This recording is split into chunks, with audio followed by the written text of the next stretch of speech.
Greetings.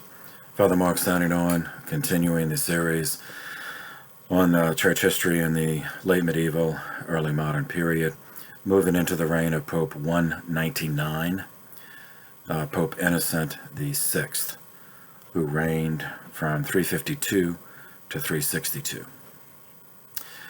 The conclave of, not three, 1352 to 1362. Oh, God, my brain was back in the patristics course. All right, the conclave of 1352 lasted only 2 days before electing Etienne Aubert, Aubert, as the 199th pope. He was the fifth in the legitimate Avignon line of popes. Etie's baptismal name, Etienne, is the French version of Stephen, and we have had Stephen as pope, but he did not keep his baptismal name. Instead, he reigned under the papal name of Innocent VI for 9 years and 9 months. Aubert was born in Mons, near Pompadour, in the French province of Limousin, in the year 1282. His election represents a departure from what we've seen in recent papal history, well, recent from what we're covering, early modern, in that his background was not aristocratic, nor was he given to the church. He studied law and earned, as a layman, as a lay student, and earned a reputation such that he was recruited to teach law at the University of Toulouse. And from that post, he was selected as a judge in that city. He was what we would now call a late vocation to ecclesiastical life. He entered the church of his own volition as an adult after having, and therefore leaving, an established career as a layman, in his case, a judge. After ordination as a priest, his talent and obvious commitment to the church brought him great repute among Catholics in southern France. He, in another departure from the norm, he became bishop in 1338 by merit, not by family connections. And then Bishop of Clermont 2 years later, 1340. In this capacity, Bishop Aubert had to make frequent visits to the papal court at Avignon, where he made a favorable impression on Pope Clement VI. As a result, Aubert was appointed to the College of Cardinals in 1342 and ordained Cardinal Bishop of Ostia in 1352. It was in that capacity that he attended the conclave in the same year, 1352. Aubert's reputation for diligence and frugality, as well as his family background and genuine personal vocation, provides us insights into the attitude of the cardinals at the time. None of them left any memoirs, well, at least none that have survived, so we can only surmise. But it is not unreasonable to infer that they deliberately selected a man of Aubert's background and public probity because they recognized that the negative perception of the Avignon court as a place of opulence and self-indulgence was undermining the credibility of the church. Whatever their motivation, Aubert conducted his papal reign exactly as he had his duties as bishop and cardinal. On July 6, 1353, he began imposing order and simplicity on the extravagant court at Avignon. He instituted procedures for demonstrating both ability and desire before bestowing a benefice cura animorum with care of souls, meaning that he did not consider birth into an aristocratic family as sufficient. He demanded residence in a benefice with care of souls, and he did not hesitate to revoke a benefice from those who did not reside and provide the care of souls. He set fixed stipends for judges on ecclesiastical courts, thereby removing the temptation to prolong proceedings by basing their income on the length of time they spent in the hearings. He began imprisoning members of religious orders who were not fulfilling their obligations, and he showed impartiality by pursuing both extremes. On one extreme, those who neglected their duties, as well as the opposite extreme of the radical Franciscans, the Fraticelli, who were so scrupulous in their view of poverty and so extreme in their view that they were actually teaching heresy. Innocent VI was the first of the Avignon popes who seriously intended to return the Holy See to Rome, because he recognized that the residence in France had been detrimental to the independence and the focus of the papacy. Even though he was a Frenchman himself, he spent his whole life in France, yet he was objective enough to recognize that. Yet he also recognized that there was validity to the complaints of the French prelates who warned that Italy was too unsafe for the Holy See due to the violent anarchy. To remedy this, Innocent VI released the patriot, the Italian patriot we met previously, Cola di Renzo, released him from prison and sent him along with a papal army to restore order in the papal state. Now, he would not trust Cola di Renzo with an army, so the papal army was placed under the command of a Spanish cardinal who had extensive military experience because he was a member of a military religious order, a Spanish military order, the Knights of Calatrava. His name was Gil, G-I-L, Alvarez Carrillo de Albornoz, A-L-B-O-R-N-O-Z.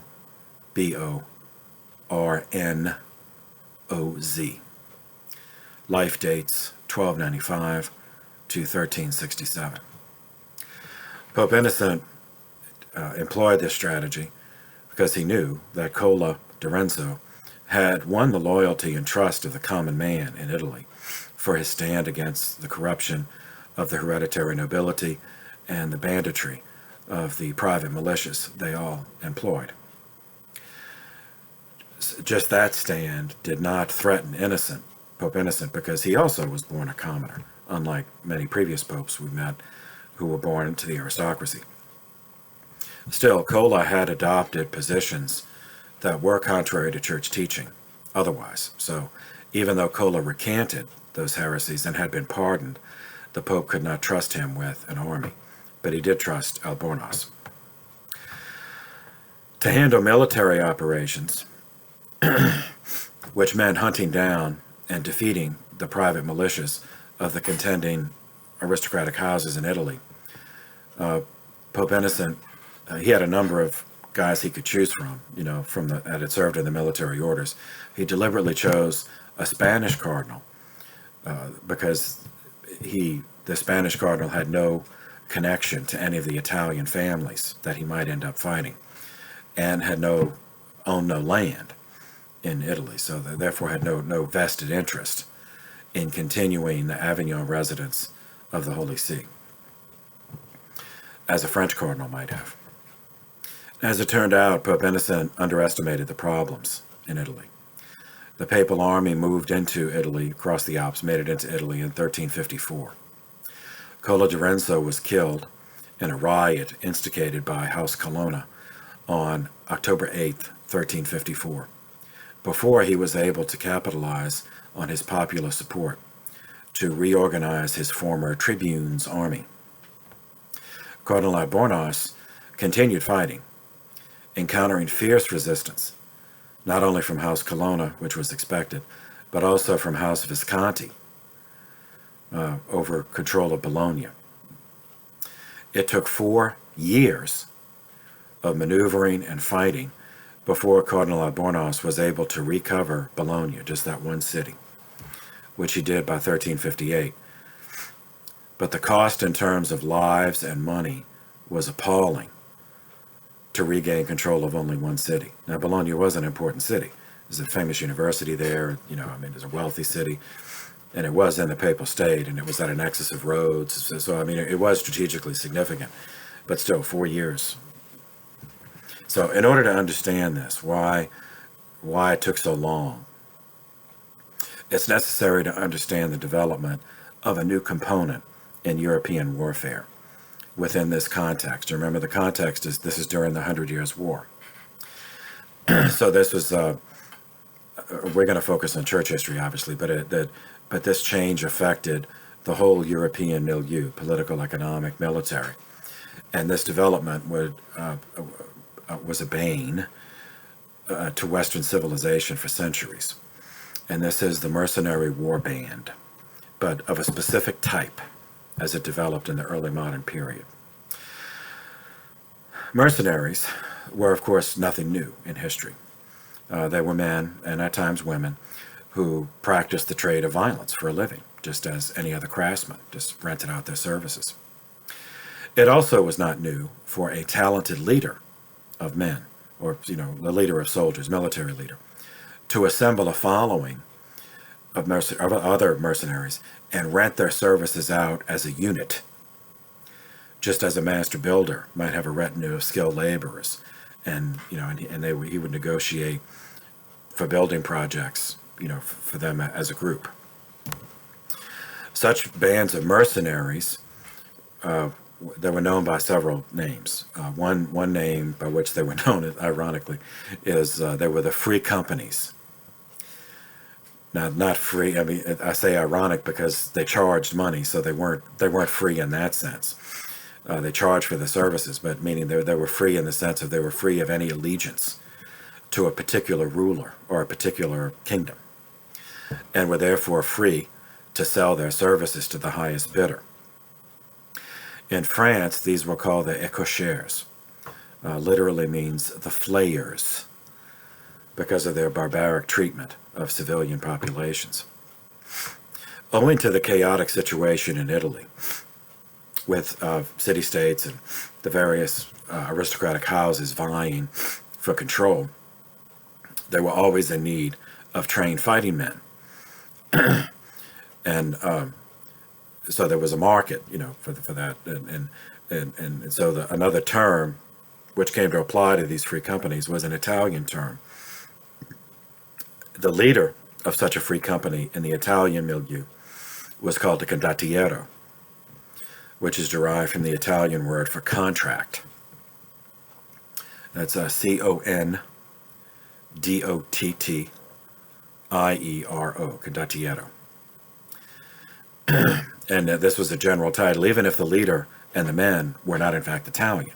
It's just because it became so closely associated with the Italian context that the name was applied generally. Some of these condottieri, the groups, the plural condottieri, would specialize as archers or cavalry or infantry pikemen or siege engineers, while larger war bands, more successful ones, might consist of all those elements. Might have a successful condottiero have his own army, an entire army. These condottieri varied in terms of their morality. They generally would follow the example of their leader. If the leader was a reasonably moral man, they might only fight for certain causes, or they might refuse to fight in certain circumstances, like they might refuse to fight against their own homeland. Like a group of English archers. If they went, they might go to Italy specifically because they would not have to fight against England. But if they were fighting somewhere else, and they might say, okay, well, I'm never going to fight against my homeland because my hope is to make enough money to go retire back at the homeland. However, if the leader of one of these bands had no moral restraint at all, or was an actively evil person, then these condottieri would treat anyone not of their war band as fair targets for plunder, rape, arson, enslavement, etc. To understand why these condottieri, these free companies, were so harmful in the early modern period, one must consider that they made their living by renting out their services in warfare. Therefore, decisive victory, such that the war ended, was not in their financial interest. So they would fight to win, of course. They would fight to win battles because no one wants to lose. And a victorious reputation would enable them to charge more money to future clients. But if they won a battle, they would not pursue and annihilate their enemies like the ancient Romans would. And often, more often than not, the people they were fighting were other mercenary bands just like them, just rented out by someone else. So it was in both of their interests, to not fight to decisive victory. So they would fight to win the field, win the day, but they did not want to end the war. So they could continue to derive revenue from whoever was employing them. Some local duke or maybe a city, the local signoria, the local city council of a city might have hired them. Far worse, as bad as that was, but far worse, would be a scenario in which such a company had no employer. Say the guy who was employing him got killed or assassinated or was overthrown or just ran out of money. Because then these guys, these are trained killers who had no revenue, and they weren't just going to give up and go home. So wherever they were, then they would plunder towns or villages, or they would extort protection money from towns, cities, villages. It's like, okay, if you pay us, or we're going to attack you. And so they might, have already attacked a town just to make an example of it. Say, okay, you know what we did to that town, so we're going to do it to you. If you don't want that, then just bring us out a chest of gold coins. All right, so with that, now, to put some specifics to this. The first historically verified free company of this type that I just described was the Company of St. George.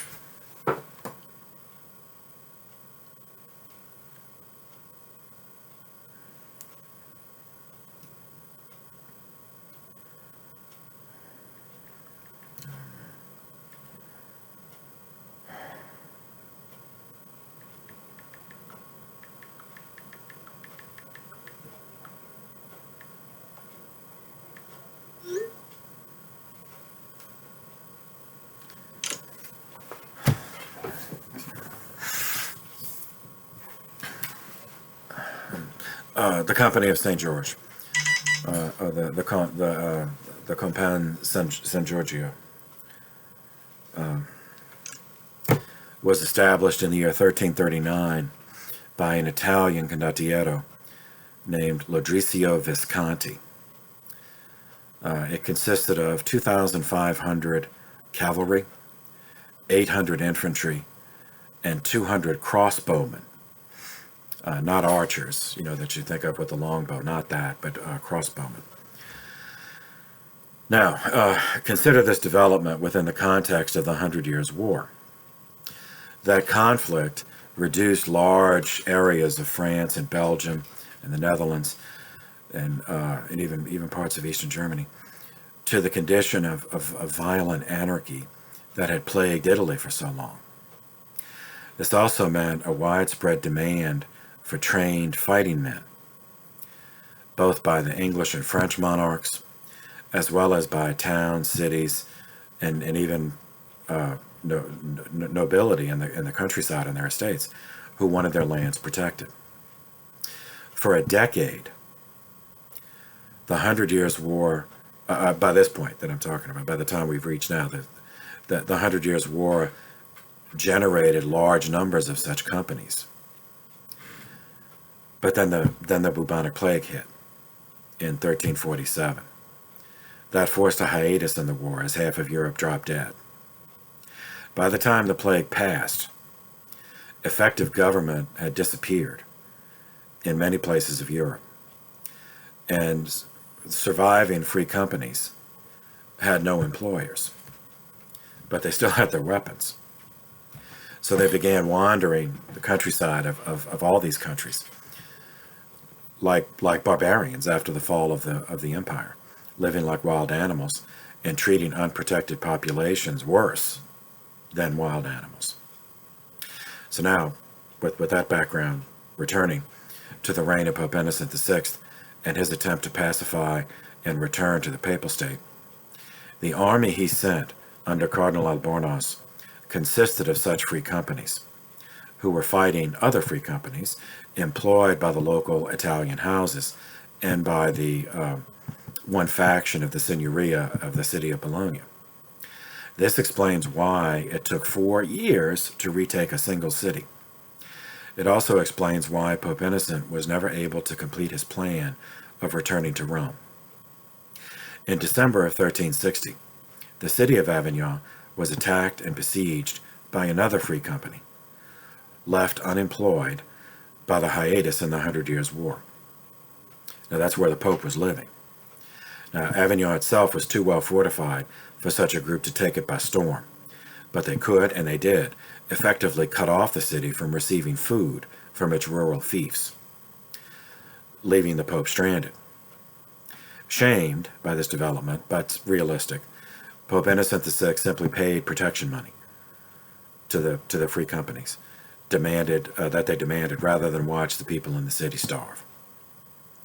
Pope Innocent VI died, bitter and frustrated, 2 years later, on September 12, 1362, after a reign of 3 months, a reign 3 months short of 1 decade.